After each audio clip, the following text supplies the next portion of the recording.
برپرسکی امریکی دبیجه گوشبر ایریشن بالافرین امریکایی و یان دولتین هفیمانیه سرپیگهن داعش لکوبانه و در دوراوی چکدارین داعش نکاری نوی باجاری کنترل بکن و دبیجن گوشروانین کرد کارن دمک درش خال بر ایریشن داعش بگرن.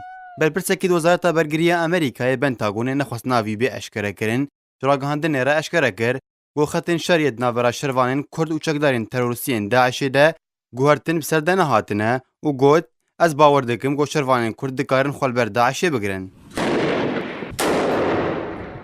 جالی خواه ارتشا امریکای دروجه پنجشنبه در راگهاند گو امریکای و دولتین هفپیمانیه نزدیکی 6600 ایریشن هوایی سرپگهن داعش انجام دانه و زیر تریج 1700 بمب آویتنه.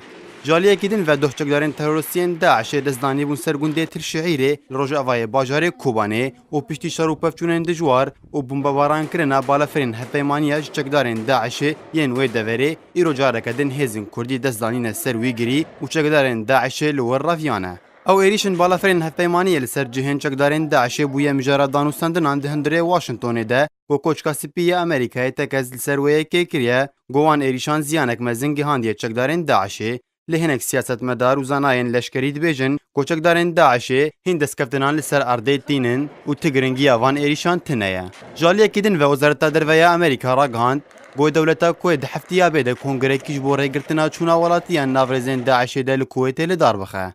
بردفکا بناوی وزارت درویه امریکا جنیور بساکی را گاند گو کنگر ویش بو زیده کرنا آلیکاریا دولتین هفپیمانیان ناف دولتی جهوره داکو بهتر بکارن لجی داعش راوستن.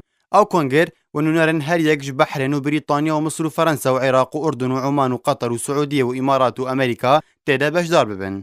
هجايا گوتنه گو اوانيزيكي چه روزانه شروع پفچون دناورا هزن يپگه و چکدان رخصنات روسيا داعش لكوبانه بردوامن. شوي برنامه آرك رامان حسو.